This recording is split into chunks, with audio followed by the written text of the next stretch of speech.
இப்போ ரவா உப்புமா சூப்பராக கிண்டிட்டோம். இப்போ நம்ம இந்த மாதிரி இருந்தால் போதும். ரொம்ப குலைவாக இருந்தால் நல்லா இருக்காது. இந்த மாதிரி ரொம்ப வேகாமல் இருந்தால் நல்லா இருக்காது. இந்த மாதிரி சூப்பராக போட்டு ஒரு சட்னி செஞ்சிட்டிங்கன்னா, சக்கரை கூட போதும், நான் சட்னி செஞ்சுருவேன். அதனால் சட்னி செஞ்சிங்கன்னா சூப்பராக இருக்கும். இப்போ நம்ம வீட்டில் சூடான ரவா உப்புமா ரெடி ஆகிடுச்சு. இப்போ நம்ம இறக்கிடுவோம்.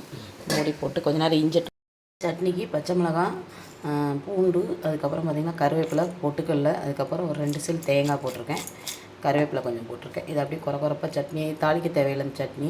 அதுக்கப்புறம் பார்த்திங்கன்னா நான் கருப்பு திராட்சை நைட்டு ஊற வச்சுருக்கேன் பாப்பாவுக்கு. அது வந்து பார்த்திங்கன்னா காலையில் வெறும் வயிற்றில் சாப்பிட்லாம். சாப்பிட்டா கொஞ்சம் ப்ளட்டு சர்க்குலேஷன் ஆகும்னு சொல்லுவாங்க. நாங்கள் டெய்லி காலையில் யாராவது ஒருத்தராவது சாப்பிடுவோம். இப்போ நம்ம சட்னி அரைச்சிக்கலாம். இப்போ சூப்பரான சட்னி அரைச்சாச்சு. இந்த மாதிரி அரைச்சா போதும், நல்லாயிருக்கும், டேஸ்ட்டாக இருக்கும். ஒவ்வொரு மிக்ஸி ஜார் சரியில்லை பார்த்துக்கோங்க, அதான் பொட்டுக்கடலை அப்படி இருக்குது. இன்றைக்கி நம்ம வீட்டில் உப்புமா பாருங்கள், ரவா உப்புமா சூப்பராக உதிரியாக இருக்குது. இந்த மாதிரி தான் இருக்கும். இன்றைக்கி நம்ம வீட்டில் ரவா உப்புமாவும் தேங்காய் சட்னி ரெடி ஆயிடுச்சுங்க. இன்றைக்கி உப்புமா போட்டாச்சு. உப்புமா பாருங்கள் சூப்பராக இருக்கும். ரவா உப்புமா, பருப்பு வடை, அதுக்கப்புறம் பார்த்திங்கன்னா தேங்காய் சட்னி. இதாங்க நம்ம வீட்டில் இன்றைக்கி பிரேக்ஃபாஸ்ட்டு. இந்த ரெசிபி செஞ்சு பார்த்துட்டு கமெண்ட் பண்ணுங்கள். இன்றைக்கி ரசம் பாருங்க, நல்லா முறைக்கட்டி வந்துருச்சு. நல்லா கொதிக்க விட வேண்டாம், அப்படியே ஆஃப் பண்ணிடலாம்.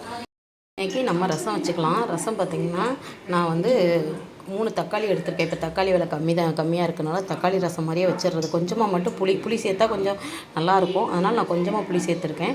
அப்புறம் புளியும் தக்காளி நல்லா கரைச்சிக்கிட்டு இதில் வந்து நான் மசாலா அரைச்சி போட்டிருக்கேன். என்னென்னு பார்த்திங்கன்னா பூண்டு, ஜீரகம், மிளகு, 2 பச்சை மிளகாய், கருவேப்பிலை போட்டு அரைச்சிருக்கேன். அரைச்சி தூள் பண்ணி போட்டேன். அதில் வந்து கொத்தமல்லி இலையும் சேர்த்து போட்டேன். உப்பு மட்டும் சேர்க்கலை.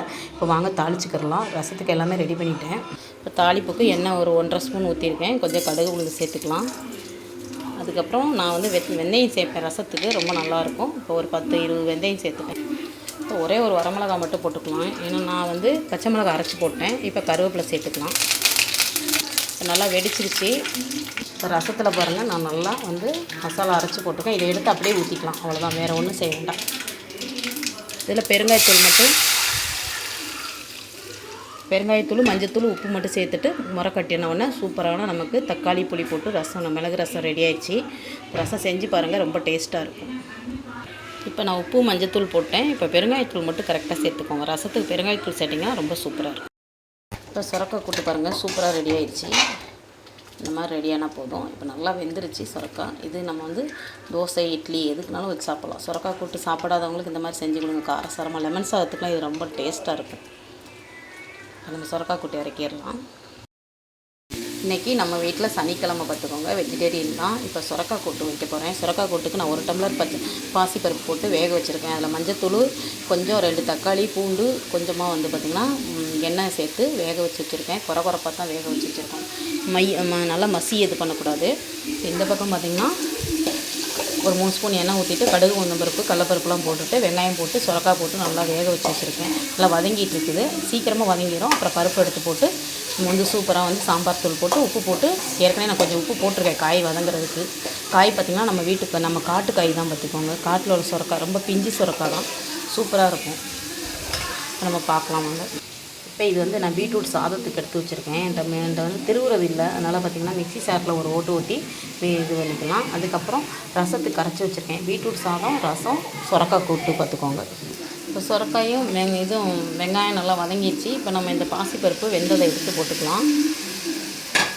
நல்லா கிளறி விட்டுக்கோங்க. இந்த மாதிரி வச்சுட்டு அதுக்கப்புறம் பார்த்திங்கன்னா நல்லா வந்து நமக்கு தேவையான தண்ணி ஊற்றிட்டு வந்து சாம்பார் தூள் போட்டுக்கலாம். நம்ம வீட்டில் அரைச்ச சாம்பார் தூளுங்க. யாருக்கா சாம்பார் தூள் வேணுன்னா கமெண்ட் பாக்ஸில் கமெண்ட் பண்ணுங்கள். இப்போ நமக்கு தேவையான தண்ணி ஊற்றியாச்சு. நம்ம சாம்பார் பொடி போட்டுட்டு பாருங்கள், நல்லா வந்து காய் நல்லா வெந்துடும். இருந்தாலும் நான் வந்து கொஞ்சம் காயும் பருப்பு வந்து நல்லா மசிஞ்சு கெட்டியானா நமக்கு கூட்டுன்னு ரெடி ஆயிடும். ஒரு சிலர் பார்த்திங்கன்னா பச்சை மிளகா போடுவாங்க. நான் பச்சை மிளகா போடல, சாம்பார் தூள் போட்டிருக்கேன். ரொம்ப டேஸ்ட்டாக இருக்குங்க. இது சப்பாத்திக்கெலாம் நைட்டுக்கு இருந்தாலும் சூப்பராக இருக்கும். இப்போ சுரக்காய் கூட்டு பாருங்கள், சூப்பராக ரெடி ஆயிடுச்சு. இந்த மாதிரி ரெடியானால் போதும். இப்போ நல்லா வெந்துருச்சு சுரக்காய். இது நம்ம வந்து தோசை, இட்லி எதுக்குனாலும் வச்சு சாப்பிட்லாம். சுரக்காய் கூட்டு சாப்பிடாதவங்களுக்கு இந்த மாதிரி செஞ்சு கொடுங்க. காரசாரமாக லெமன் சாதத்துக்குலாம் இது ரொம்ப டேஸ்ட்டாக இருக்கும். நம்ம சுரக்காய் கூட்டு இறக்கிடலாம். இன்றைக்கி நம்ம வீட்டில் காலையில் பிரேக்ஃபாஸ்ட்டுக்கு பார்த்திங்கன்னா நான் ரவை உப்புமா தான் செய்ய போகிறேன். வெள்ளை ரவை தான். இப்போ நான் கிட்டத்தட்ட பார்த்திங்கன்னா ஒரு 200 கிராம் ரவை வறுத்து வச்சுருக்கிறேன். அதுக்கப்புறம் இந்த பக்கம் பார்த்திங்கன்னா நான் வந்து ஒரு 4 ஸ்பூன் எண்ணெய் ஊற்றி கடுகு, உளுந்தம்பருப்பு, கடலைப்பருப்பு, இந்த கடலைப்பருப்பு இதுக்கு நிறையா போட்டால் நல்லாயிருக்கும். ரவை உப்புமாவுக்கு, சேமியா உப்புமாவுக்குலாம். நான் வெங்காயம், பச்சை மிளகாய் போட்டு கருவேப்பிலை போட்டு தாளி போட்டிருக்கேன். அதுக்கப்புறம் நமக்கு வந்து ஒரு 200 கிராம் ரவைக்கு கிட்டத்தட்ட பார்த்திங்கன்னா ஒரு செம்பு தண்ணி ஊற்றினா கொஞ்சம் நல்லாயிருக்கும். அதனால் நான் அப்படி ஊற்றிக்கிடுவேன்.